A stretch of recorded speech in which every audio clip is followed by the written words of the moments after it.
அனைவருக்கும் வணக்கம். பாரம்பரிய திருவள்ளுவர் குல வம்சம் பிரசன்ன ஜோதிடர் சுப மாரிமுத்து திருப்பூரிலிருந்து இந்த பதிவு உங்களுக்காக. அதாவது இன்றைக்கு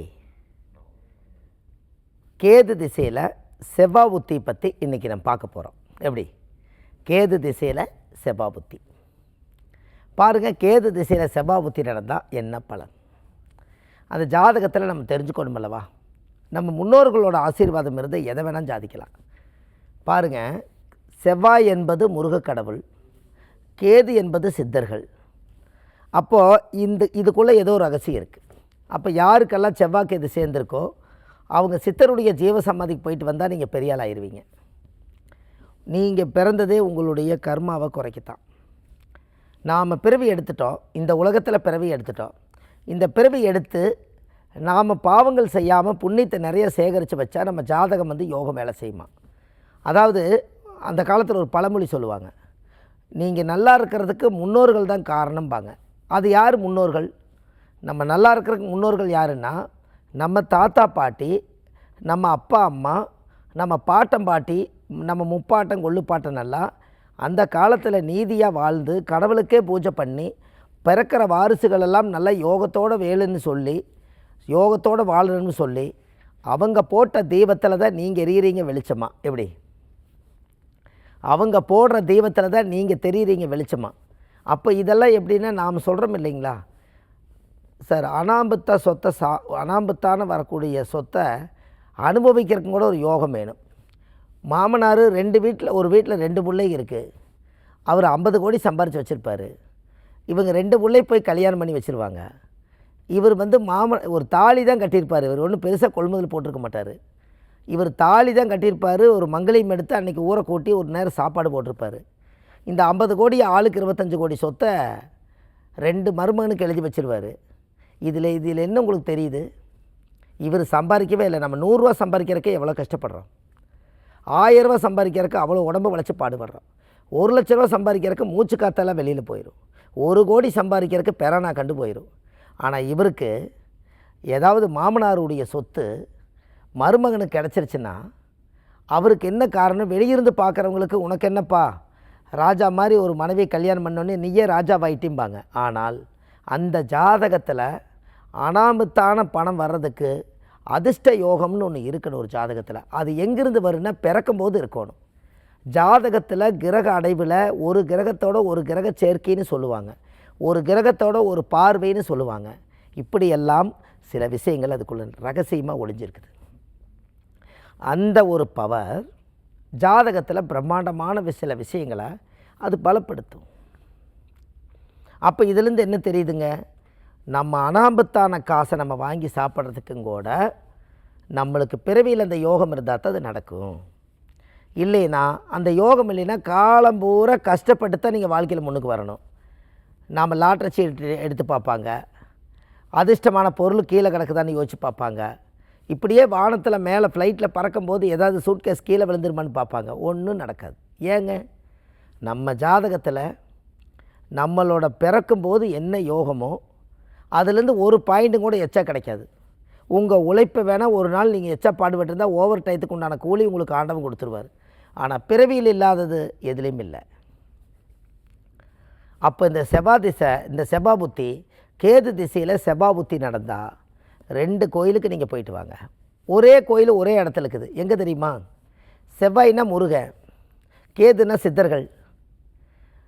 கும்பகோணத்தில் வைத்தீஸ்வரன் கோயிலுக்குள்ளே தன்வந்திரி சித்தர் ஜீவசமாதி. அங்கே செவ்வாய் முருகராகவே இருக்கிறாரு.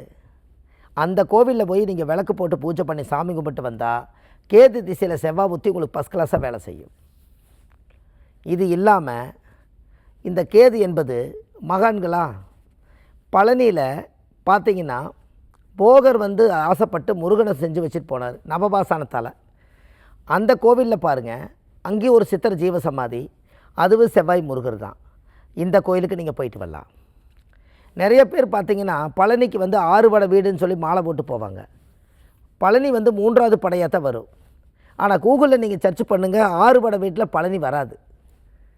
இப்போ கூட கூகுளில் சர்ச் பண்ணி பாருங்கள், 6 படை வீடு கூகுளில் பழனி வராது. ஆனால் நம்ம என்ன பண்ணிடுவோம்னா 3வது படை போய் கும்பலன்னு சொல்லி முருகனுக்கு மாலை போட்டு மேலே முருகனையும் போகரையும் போய் கும்பிட்டு போட்டு வீட்டுக்கு வந்துடுவீங்க. ஆனால் உண்மையான மூலஸ்தானம் எதுன்னு கேட்டால் பழனியில் திரு ஆவின்குடின்னு ஒரு கோவில் வந்து மூலஸ்தானம் கீழே இருக்குது. அந்த கோவில் தான் கர்ப்ப கிரகத்துக்குள்ளே ஆதவ முறைப்படி அந்த கோயில் பிரதிஷ்டை பண்ண இடம். அந்த கோவில் தான் திரு ஆவின்குடி. கூகுளில் சர்ச் பண்ணுங்கள், திரு ஆவின்குடி. அது காலப்போக்கில் திருவண்ணாங்குடின்னு பேர் வச்சிட்டாங்க. அந்த கோவிலில் அந்த பழனி சுற்றி இருக்கக்கூடிய 18 பட்டி கிராமங்களும் பழனி மலை உருவாகாத காலத்தில் மேலே கோயில் கட்டாத காலத்திலேயே திரு ஆவின்குடியில் தான் மொட்டை அடிப்பாங்க, திரு ஆவின்குடியில் தான் சீர் சீமந்தம் பண்ணுவாங்க, திரு ஆவின்குடியில் தான் கல்யாணம் வைப்பாங்க. பழனியில் இப்போ வரைக்கும் மேலே கல்யாணம் பண்ணதில்லை. இங்கே கல்யாணம் பண்ணிவிட்டு மேலே போய் சாமி கும்பிட்டு வருவாங்க. இப்போ நினச்சி பாருங்கள். அப்போ இனிமேல் மாலை போட்டு போனீங்கன்னா பழனி முருகன் கோயிலில் சாமி கும்பிட்டாலும் பரவாயில்ல, சந்தோஷந்தான். ஆனால் மேலே மலைக்கு போகிறக்கு முன்னாடி கீழே வந்து முருகர் வந்து மூலஸ்தானம் இருக்குது இல்லைங்களா, திரு ஆவின்குடி, குழந்தை வேலாயுத சாமி. அவரே குழந்தை வடிவம். கர்ப்ப கிரகம் வந்து அதுக்குள்ளே தான் ஒரிஜினலாக அந்த கர்ப்பத்தில் ஆதவ முறைப்படி 3வது படை வீட்டை முருகன் அங்கே தான் உருவாக்குனது. அதனால் திரு ஆவின்குடி பாருங்கள். இதை போட்டு நீங்கள் அந்த கோவிலில் சாமி கும்பிட்டு ஒரு 3 முறை சுற்றி சாமி கும்பிட்டு அப்புறம் நீங்கள் முருகனை பார்த்துட்டு வாங்க. 6 படை வீடு நிறைவாகு. இது இன்றைக்கி புதுயுகம் சேனலில் மக்களுக்கு இது கரெக்டாக கொண்டு போய் சேர்த்தணும். நம்ம எல்லோரும் என்ன பண்ணுவோன்னா திருப்பரங்குன்றம் முதல் படை, இப்படி திருச்செந்தூர், திருத்தணி, பழமுதிர்ச்சோலை, சுவாமிமலை, திருப்பரங்குன்றம், பழனி, இப்படி நம்ம ஒரு பேட்டனாக வச்சுருக்கோம்.